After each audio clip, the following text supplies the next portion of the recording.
ബിസ്മില്ലാഹിർ റഹ്മാനിർ റഹീം വറഫഅനാ ലക ദിക്റക. വിശുദ്ധ ഖുർആനിൽ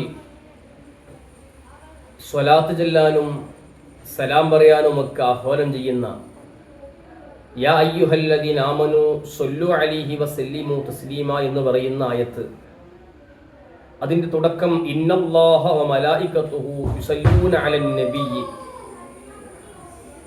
അല്ലാഹു തആലയും മാലാഖമാരും അല്ലാഹുവിൻ്റെ ഹബീബിനെ മേൽ സ്വലാത്ത് ചൊല്ലുന്നുണ്ട്, വർണ്ണിക്കുന്നുണ്ട് എന്നാണല്ലോ അതിൻ്റെ തുടക്കം. തഫ്സീറുകളിൽ കാണാം, അല്ലാഹു തആല ഹബീബായ സ്വല്ലല്ലാഹു അലൈഹി വസല്ലമ തങ്ങളെ ഈ മദ്ഹ്, ഈ അളമത്ത് പറഞ്ഞു കൊടുക്കുന്നത് മാലാഖമാരുടെ മുമ്പിലാണ്, മലക്കുകൾക്കാണ്. അല്ലാഹു തആല മലക്കുകളെ തിരഞ്ഞെടുക്കാൻ കാരണം എന്തുകൊണ്ടാണ്? പാപം ചെയ്യാത്തവരാണ് മലക്കുകൾ. പാപത്തിനെ കുറിച്ച്, ദോഷങ്ങളെക്കുറിച്ച് ചിന്തിക്കുക പോലും ചെയ്യാത്തവർ. അത്രത്തോളം പരിശുദ്ധരായി പടക്കപ്പെട്ട, സൃഷ്ടിക്കപ്പെട്ട മാലാഖമാരെയാണ്, മലക്കുകളെയാണ് അല്ലാഹു തആല അവന്റെ ഹബീബ് സ്വല്ലല്ലാഹു അലൈഹി വസല്ലമ തങ്ങളുടെ മദ്ഹുകൾ പറയാൻ, അളമത്തുകൾ പറയാൻ തിരഞ്ഞെടുത്തത്.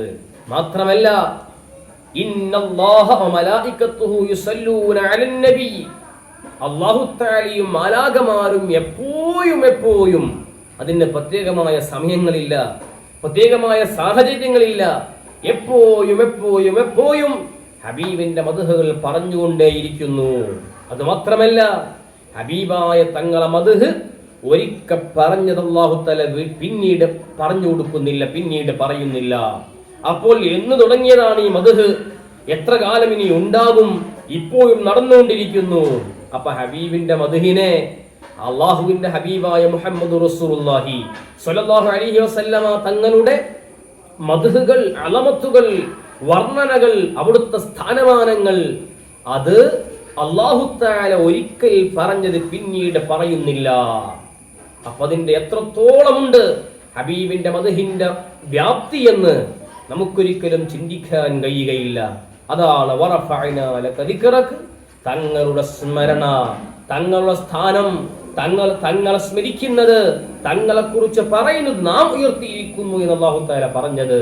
അതുകൊണ്ട് വിശ്വാസികളെ, അല്ലാഹു തആല സദാസമയത്തും പരിശുദ്ധരായ പാപമുക്തരായ മലക്കുകളോട് ഹബീബിന്റെ മദ്ഹുകൾ പറഞ്ഞുകൊണ്ടിരിക്കുന്നു. ഒരിക്കൽ പറഞ്ഞത് പിന്നീട് പറയുന്നുമില്ല. അതുകൊണ്ട് ഈ റബീഉൽ അവ്വലിൽ നമ്മൾ എത്ര പറഞ്ഞാലും എന്തെല്ലാം ചെയ്താലും അതൊന്നും ഹബീബിന്റെ സ്ഥാനത്തിലേക്ക് നമ്മളെ കൊണ്ട് ചെയ്യാൻ പറ്റുന്നതിൽ എങ്ങോട്ടും എത്തുകയില്ല എന്ന് മനസ്സിലാക്കി കഴിവിന്റെ പരമാവധി ഹബീബിനെ ഇഷ്ഖ് വെച്ച്, മഹബ്ബത്ത് വെച്ച്, ഹബീബിനെ പഠിച്ച് അവിടുത്തെ കുറിച്ച് മദ്ഹുകൾ പറഞ്ഞ് ജീവിക്കാൻ നാം തയ്യാറാവണം. അല്ലാഹു നമുക്ക് ഭാഗ്യം നൽകട്ടെ. അസ്സലാത്തു വസ്സലാമു അലൈക യാ സയ്യിദി യാ റസൂലല്ലാഹ്. അസ്സലാമു അലൈക്കും.